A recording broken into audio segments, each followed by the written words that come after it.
Welcome back to another segment of Tech Talk with my good buddy Adam Oldfield from FPM3.com. How you doing, Adam? I'm awesome, Greg. Where have you been, by the way? I've been looking for you all over the place, trying to do a Tech Talk. I'm sitting in here, but I know nothing about tech, and you're not around. So what's going on? Well, that's because you're all dressed up, no place to go? I am. I'm sort of stuck in this vortex of Samsung. I'm in this little Note world. I'm between Note 1, Note 2, and then we leaped a few up to Note 8. Well, folks, you're going to get a real treat because Adam, as you know, he plays with all this stuff and he gets all right into it. He's been right into the Samsung stuff lately, but he is going to talk about the Blackberry Q10 that was just released this month. But he's really hot on the new S4 that just came out and what he's planning to get very, very soon, which is the Note 8. Oh, Note 8 coming in. Yes, I'm very excited about that. You have no idea. Actually, you won't believe this, but I was just at our sponsor, of course, and thanks to AML, AMLcares.com. I was just half an hour ago, I was over at the local AML store, right here in Cambridge, Ontario, Canada, on Pine Bush Road. Scotty over there. Scotty's a great guy over there. Do you know Scotty? I do. You do? Yes, Scotty's a great guy. I was actually picking up my Note 2 that I got to give a try with, and I'm just a little bit panicky about getting it set up, but you'll probably help me through that. Yeah. But he also let me play a little bit with the S4. And what'd you think? Oh my goodness. Very cool, isn't it? I think it's going to be great. It takes motion to the next level, and that's where Samsung's taking it. In fact, I almost said, well, keep this Note 2. I'm not going to try that, but I'll try that, baby. Step into the S4. Yeah, I think it's going to be really, well, you know what? Mobile devices, you know, the Q10, the Z10 came out in February. The Q10 came out just the last couple of weeks in Canada. The S4 is out now. Boy, mobile devices. They're ramping up and getting Apple. Whoa! Let's not bash the Apple. Not yet. I know, but you know what? They're not. Well, they're not getting. I think they're resting on their laurels. Well, let's talk about one you haven't mentioned, Microsoft. You know, did you know that Microsoft is actually making millions, if not billions, right now, and not on their own operating system? They're number 3 and creeping very slowly. They've got no penetration in Canada at the moment, but the U.S. they're really starting to get momentum. Well, but you know where they're making their money? Ready for this? Patents. Patents on the Android. They make $8 off every Android phone sold on the market because of the patent rights they have. That's where the money is. I was going to say, they don't even need the phone on the market. No, who wants to make They're making stuff? billions. Let's not make stuff. Let's patent it and sell it. Take a little bit from everybody. Exactly, and they're getting a nice momentum start. We got to get it on that. But anyway, let's talk about Samsung first. Let's talk about the Note 8, the S4. Yes. And all things Samsung. Well, first of all, Samsung, and we talked about this in one of our past Tech Talks, Samsung is really starting to get the ball rolling in their whole versions of Galaxies. The Galaxy line is their operating system they're really bringing to the forefront. They've got their App Store. They've got now the stylus with the Note 2. The new Note 8 just came out, which is a tablet, 8 inches. It's got the quad-core processor, very fast. Now, how you incorporate and why this is important is now when your phone links with your tablet and it can connect with your television, you now have this nice link between the two that you can easily link back and forth without problem. Using the Google technology of Android, Samsung's really trying to get itself into its own identity. Android was the platform base, now they're taking it to the next point, as in the S4. It's got a lot of Samsung proprietary systems, such as the motion, the sensors, the wave, all of those features that they've built is what's really trying to identify where Samsung's leading itself. So they got the new Samsung App Store. They're going to be basically building it now that you can link and connect that phone or your Samsung device to you. So it's under the S brand, which is the Samsung. So you're going to hear more about S Health, S Translate, S Map. That's their version of what Google already has on the market. Why this is important is that it makes it work on both systems. So you've got now this whole tablet, phone, television. It's all linking together. Multi-screen is really the future. What that means is your tablet links to a larger screen, but I'm still able to work within the unit unit itself. Now, the new Note 8, which is really cool, is that you can now get a VK, virtual keyboard. And what it does is it plugs into the bottom, and I should try to get this so I can share it with you. It's about $150. You plug it into the bottom of the new Samsung Galaxy, and it will project, as long as it's not a glossy surface, your keyboard.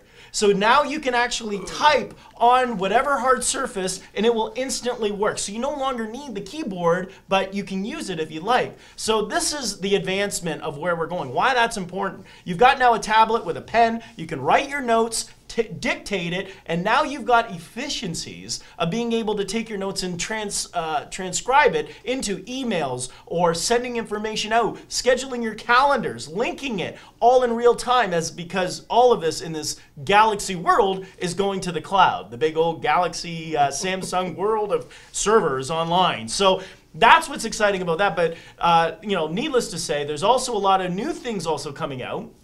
Now let's talk about Google for a moment and YouTube. Oh, how's this one for interesting news? YouTube has now announced they have a subscription model. So why this is also important is all those free videos that you had access to, they're now going up against Netflix, Amazon, Hulu. Why is that critical? Because YouTube is the second largest search engine in the world. And so they've got a little bit of an opportunity to take a lot of market share from these companies. But you only have to pay, get ready, 99 cents US or $1.20 in Canada to download each subscribed television program. So as an example, National Geographic Kids, that will be one program that's on the mark. There's another one called Acorn, which will be British television, all the old series of Coronation Street and everything else over in the UK. So you can subscribe to these all for $1 a month. That is the future that we're looking at. You, me, anyone can subscribe and set up their own online subscription model, so it's no longer free.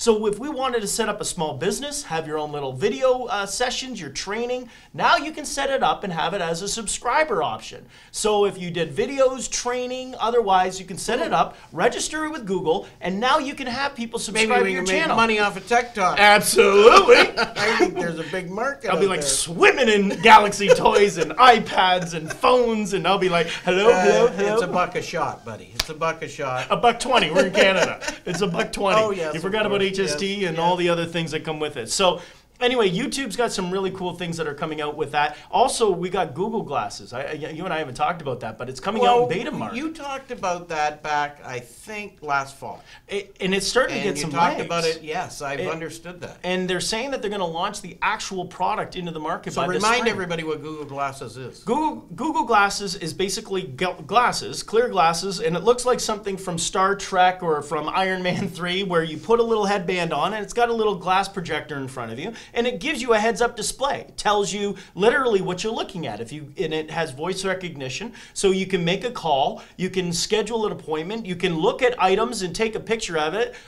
Take a picture, it snaps the shot, uploads it online, tells you the temperature, tells you the weather, all within a little heads-up display in your upper right-hand corner of your eye. So we'll tell you the weather, look out, hailstorm coming, so you can basically run for cover or get now with years and years of Google capturing all that data from us, we'll be able to wink at somebody and figure out who they are. That's it. Search the Take web their picture. We'll do a database search within Homeland Security, and you'll be easily understanding whether they're. Yeah, it's very cool. Wouldn't that be a polished sales approach? Hi, Adam and Greg. Just blink your eye to sign the deal. I sneezed.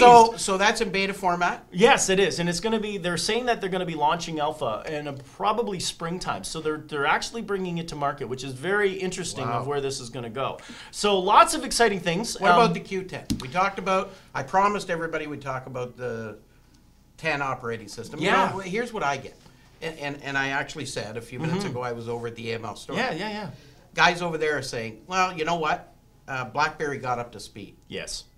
And unfortunately didn't leap by everyone and just got up to date.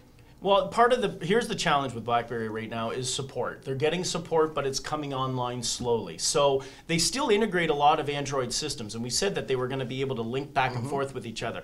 Where the real challenge right now with BlackBerry is that a lot of people have somewhat migrated over to certain systems, such as if you're using Google, Gmail, and Calendar, there's still no support for the BlackBerry OS X yet. And what that means is that if you're using your calendars to try and schedule your day, it makes it extremely challenging that you can't use an app or pull it in or synchronize it with your local calendar. You have to go to the browser, you have to log in, and that's not convenient. So that's a part where people are not necessarily able to integrate quickly within it. So from a small business standpoint, it's still a bit of a challenge. Not that they're out of the game, it just makes it more difficult when you're trying to get your phone to be up to speed on all things that are moving at the pace of business, if you will. How do you like the operational aspects of it? Oh, I love it. I absolutely love it. I think as far as the one thumb move in the typing, it's very smooth, very fluid, much better than the Android, extremely quick as far as timing to space and getting around and coordinating your thoughts. I think they really nailed it. Like I said, I just think the support from the other softwares haven't been able to keep up. I think what they've done too, which is really important to recognize, is they did stick to the guns and they came out with a keyboard model for some of the old guys who just can't deal with the on-screen stuff. Which the touch screen, yes. Yeah, and I think that's really important that they stuck with that, and that's, you know, maybe seen to be the old guard, the Generation X or baby boomers who got into technology just can't seem to operate that on-screen keyboard thing. And the Q10, which has the keyboard, seems to be basically the same function as the old ones, except you don't have a. You got to scroll with your fingers. You got to change screens. Yeah, it sort of incorporates two lines of movement, if you will. But I mean, BlackBerry is still a solid device. It is extremely a productive tool, and they've really done well with that separation of that personal to business. The voice recognition, all the little toys that I like to take mine to the next level with. Even their map program. It still isn't quite to the point of which I think it's based on the TomTom or the same one Apple's now working with. And that's part of this evolution in the universe of technology where, some of them are starting to split away from each other. You're seeing some formations, come up out of the back, which is, we've got now this Windows device coming in, and we've got now Firefox, which is the browser interface. That's going to be the future of where mobile units are going to be moving forward with. So Firefox is claiming they're going to come out with their new operating system for mobile devices, which allows it now to work on LGs and Sonys, and they've already claimed they're going to be launching the software with some of their phones. So there's going to be more options online, but the real key component is everyone wants something that's simple to use. I want to know how to schedule, plan, call, communicate, take a picture, get a video, upload it. I want the best quality. I want to be able to speak. I want it to transpire it. I want to have all of these at my fingertips with very little thought process. Now, the real challenge is we haven't brought up the one we mostly speak about is Apple. And so the next time we do a Tech Talk, we'll have to make sure we bring up some of the rumors going on. Okay, but for this segment, yes, what Galaxy is your pick? Right now, I'm still on the Galaxy S3, but I want the 4. I'm going to move it to the 4, yeah. Are you going to move there? I think I will. It's got a few bells and whistles. Again, it's bells and whistles. And I'm just kind of measuring whether I'm ready to go that path. But I am getting the new the Note 8. I am super stoked about that. Will we see that next time? You will. Absolutely. Next time on Tech Talk. Thanks, Adam. Thanks, Good Greg. to see you again. Yeah, Thanks, AML. AMLcares.com.